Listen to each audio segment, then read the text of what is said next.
Meme से मोहब्बत ड्रामे का आने वाला एपिसोड बहुत ही ज़्यादा धमाकेदार होने वाला है। सबीका और तलहा आपस में फ़ैसला कर लेते हैं कि वो दोनों शादी करेंगे, क्योंकि तलहा रोशी की वजह से ये स्टेप लेने में बहुत ज़्यादा जल्दबाजी कर लेता है, जहाँ पर सबीका को अपनी मंजिल बहुत आसानी से नज़र दिखाई देने लगती है।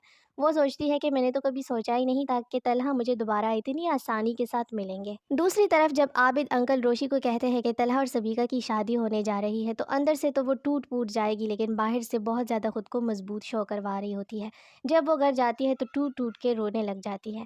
लेकिन घर जाने से पहले उसको खबर मिलती है कि तुम्हारा एक जगह से रिश्ता आया है। लड़के का नाम अरसलान है, जो कि शारिक होता है, और उसने अपनी माँ को मना किया होता है कि मेरा असल नाम घर वालों के सामने नहीं लेना। शारिक जिसने पूरा एक प्लान बनाया होता है रोशी को जमाना में बदनाम करने के लिए। रोशी के दादा और दादी जो जान चुके होते हैं कि रोशी अंदर से बिल्कुल टूट चुकी है तलहा की मोहब्बत में, लेकिन तलहा तो अब किसी और से शादी करने जाता है।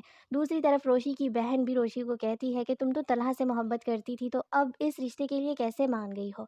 रोशी बिना सोचे समझे घर वालों को कहती है कि इस शादी के लिए हाँ कर दे और जितनी जल्दी हो सके मेरी शादी करवा दे। दूसरी तरफ शारिक भी बहुत जल्दी शादी करने की करेगा, क्योंकि उसको तो अपने प्लान में कामयाब होना है। रोशी की शादी बहुत ही इमरजेंसी में की जाती है, क्योंकि रोशी को तो तलहा की वजह से जल्दी होती है कि मैं बस जल्दी किसी न किसी के साथ ब्याह करके चली जाऊं और इस लाइफ का मेरा ये चैप्टर क्लोज हो जाए जहां पर तलहा होता है।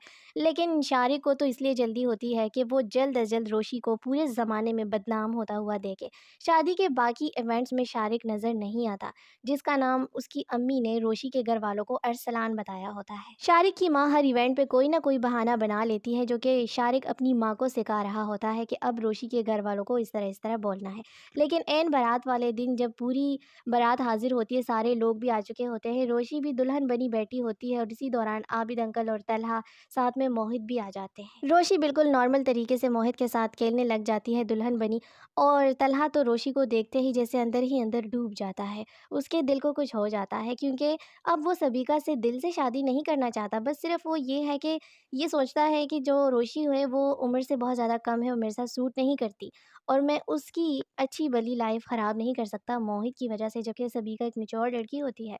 तो इसीलिए तलहा जानबूझकर रोशी से किनारा कशी इख्तियार करता है। लेकिन जैसे ही रोशी को देखता है अपने दिल पर काबू नहीं रख पाता। खैर काफ़ी देर हो जाती है, रोशी के घर वाले परेशान हो जाते हैं क्योंकि बारात नहीं आती। इसी दौरान शारिक जो कि अरसलान नाम बताया होता है, उसके घर से फ़ोन आता है, और शारिक ने जो उसकी वीडियोज़ वगैरह सारी एडिट की होती है रोशी की, वो भी घर वालों को भेज के कहता है कि ये देखो अपनी बेटी के करतूत, और मैं कैसे रोशी के साथ शादी कर सकता हूँ। ये वीडियोज़ वगैरह देखकर रोशी के घर वालों के पैरों तले ज़मीन निकल जाएगी, और यही वो वक्त होगा जब आबिद अंकल भी वक्त से फ़ायदा उठाएगा और वो तलहा को कहेगा कि आगे जाकर रोशी की इज्जत को बचा लो, और एक्सीडेंटली तौर पर जो है रोशी की शादी तलहा से हो जाएगी। इस हादसे की वजह से तलहा एक दफ़ा फिर अंदर ही अंदर बहुत ज़्यादा टूट जाता है, क्योंकि एक दफ़ा फिर सबीका उसके करीब आते आते दूर हो चुकी होती है। बज़ाहिर तो तलहा आगे बढ़कर रोशी के घर वालों की इज्जत को बचा लेता है आबिद अंकल के कहने पर, लेकिन शादी के बाद बहुत ज़्यादा